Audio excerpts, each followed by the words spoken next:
So your first house is all about your body, yourself, your outer appearance, how you appear to others, how you are perceived by others, and what you're projecting outward as well.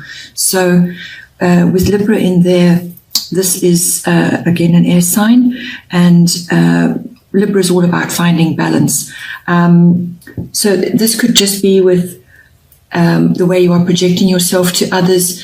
Keep an even keel, keep your attitudes and perhaps your outer projections on a balanced way, so that that whatever you're saying and whatever you are imparting to others is going to be well received. Librans can also sometimes be a little bit indecisive, so if there's something that you're wanting to get across, perhaps prepare in advance if possible, so that when you do have your say, or when you are interacting with others, you're coming across in a positive way. Librans are generally very dignified people. They don't like confrontation. They don't enjoy dramas, so they like to negotiate and keep things flowing, and to come, to use their air qualities, which is the mind, to assess and to come to a happy medium. So also from the body point of view, it could be that if you are looking to start a new outward regime, whether it's working on your body, perhaps it's exercise, or perhaps just improving the way you look, go for a classic look, and just don't go to extremes in any way. Just keep an even keel through this period. When it comes to the second house, we have the North Node, which is appearing in there. The North Node is always to do with life purpose. And it's if you're into following, your past lives, or thinking about what you've brought in from past lives, the North Node is all about moving on from that and moving into your life purpose for this particular incarnation. So you use the South Node to give you your foundation, to see what it is that you are bringing in with you. So if it could be hidden talents, it could be some kind of ability that is now starting to surface. It could also just be putting to bed past issues which have dogged you, and now you need to move forward into a clearer path and feel more at home in that particular house. Now the second house is all to do with income, your money that you've got coming in. It's to do with values. It's also to do with property, your environment, and and your stability. It's also to do with what you love, what you desire and what you would like to own. So with the North Node life's purpose coming in there, it indicates that possibly elements are coming in for you now which are going to give you a boost to move you forward in the direction of that you need to go in. So it could be just some kind of windfall, or some kind of push in the direction that you're wanting to go, the direction that you've set for this lifetime.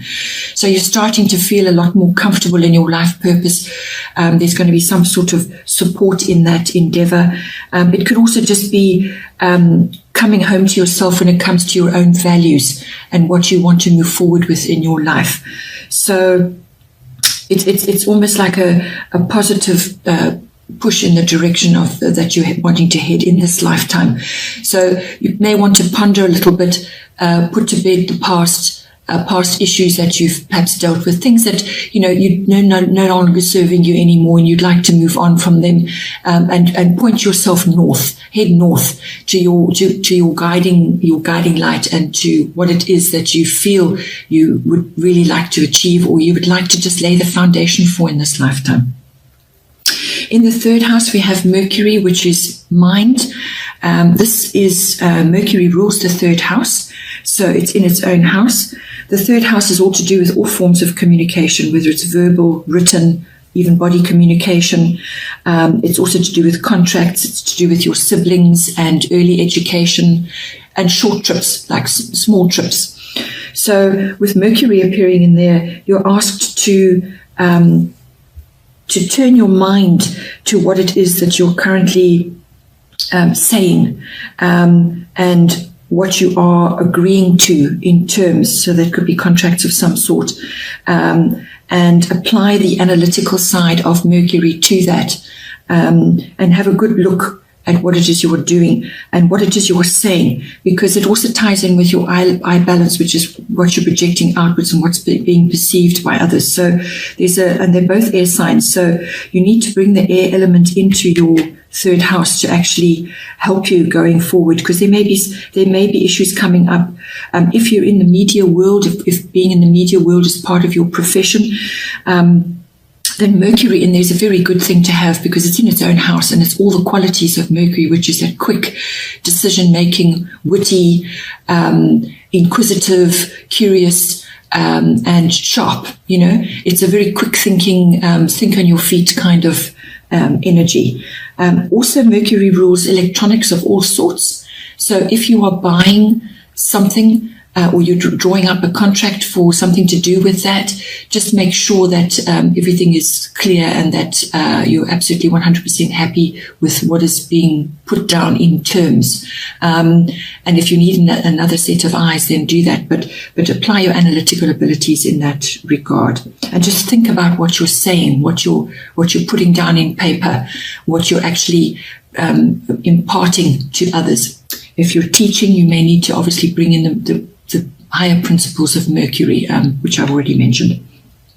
In your fourth house, you have Cancer, I feel. So this is, again, it's in its own, the Cancer rules the fourth house, so it's in its own house.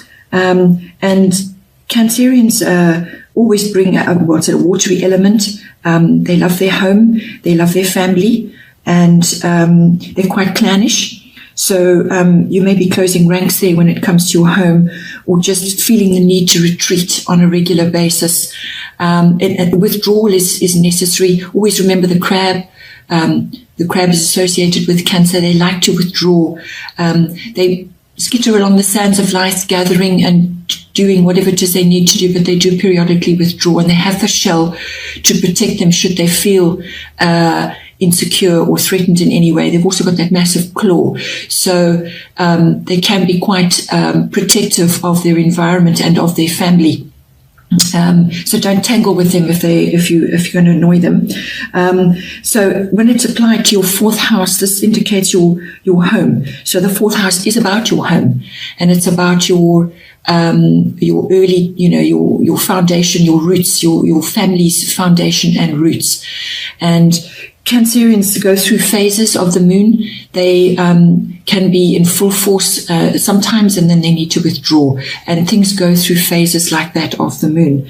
So it could also signify change within your home environment. So you just need to go with the flow there, and just feel super sensitive in your home environment. And just bear in mind that you may be interacting with others. It's wonderful to be nurturing, which is, again, the Cancerian thing. It's also the mother. It's wonderful to be nurturing and loving in your home. Just don't be clingy or too overly emotional. Just, be compassionate and be loving, and bring that into your home environment. Because I feel you're going to need it. In your fifth house, you've got Mercury retrograde, which is it's all about reinvention. Anything with a re in front of it. So this could be relief. It could be when you re-look at something, when you review something. And the fifth house is all to do with children. And Cancer is associated with that because it's also involved with children. It rules. It has associations there. So your fifth house, children. It's your creativity, and it's your love affairs, romance, having fun, recreation of all kinds, whether it's sporting or whatever, and just having fun in general. But it can be a good indication of your creativity in this lifetime. And your Mercury retrograde reinvention means you need to relook at this again.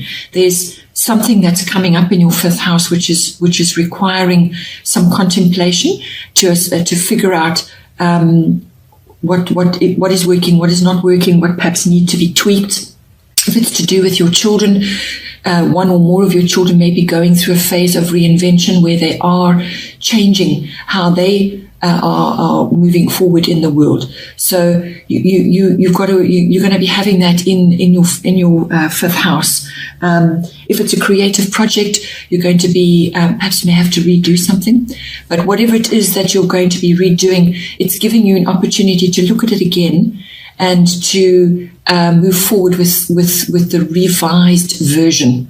And if it's your child that's having a reinvention, to support them through that. Maybe a little bit tricky at the sort of in the beginning stages, because basically there's change going on. There's a little bit of turmoil, and you mainly support them through that. And that's why I feel the Cancer for your home environment may be coming in there, where you will be super sensitive to what's going on.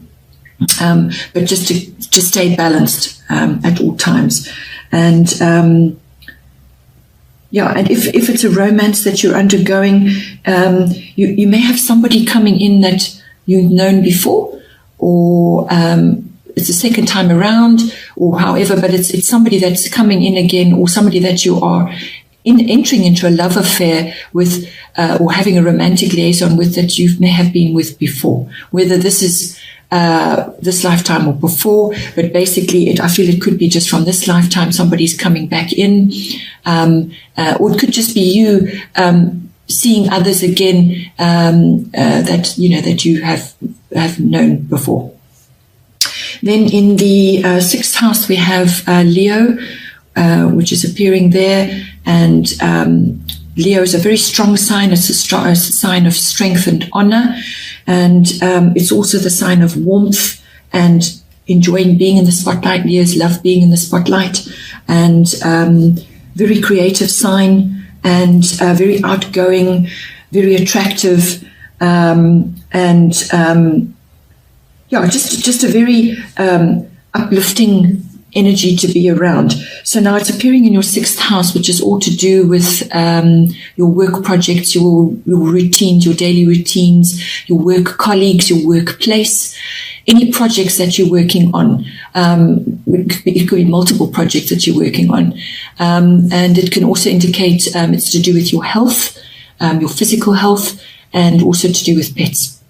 So you may, in this one of those environments, you may be encountering Leo-type people. So they're going to basically bowl you over. They're very, they project warmth and sunniness. So they're going to, they enjoy being in the spotlight. So you're going to have to learn to work with those energies. It also could just be that your workplace is going through a sort of an uplifting vibe, and whatever work it is that you're doing, if you're a sole worker and if you work independently on your own, you're going to be bringing that creative side into your projects, which is great. And you may be, whatever it is you're working on, may be in the spotlight of some, or the spotlight's either going to be on you or it's going to be on your work projects. It's a very, as I said, a very abundant energy to have. It can also, going the other way, it can also be a little bit arrogant and egotistical. If you're looking at from a health point of view, possibly something there. Leo always rules the heart, the circulatory system, so it could be something in there that you're needing to address or to look at. It's a sunny sign, very warm sign, and you could just be feeling good about yourself as well. But if there are health issues, then to actually address it and look at it, and if you need a checkup, then go for a checkup. Then in the seventh house, which is the house of your relationships, your personal relationships, your one-on-ones, you've got Aries, I am, very fiery sign to be having in there. And this is as I said, your one-on-one, between you and your significant other, or you and your business partner. And it's a very dynamic energy, a very forceful energy, get up and go, lots of fresh ideas, movement, change, moving forward, progression, or it could just be a really great idea. So if it's a business partnership, there's going to be a lot of energy and a lot of a lot of things happening, but forward movement, fiery, passionate projects that you may be, or business that you may be starting. If it's to do with you and your partner, a lot of fiery, passionate energy there. And, let's go and get them. Let's get up and go. Let's go and do things. Aries are also very loyal people, actually, when it comes to relationships as well. Once they've decided what they want and who they want, they will go after it. And they will they put their whole heart into it. So if that's the energy you're bringing into those relationships, your one-on-ones, you and your significant other, that's great.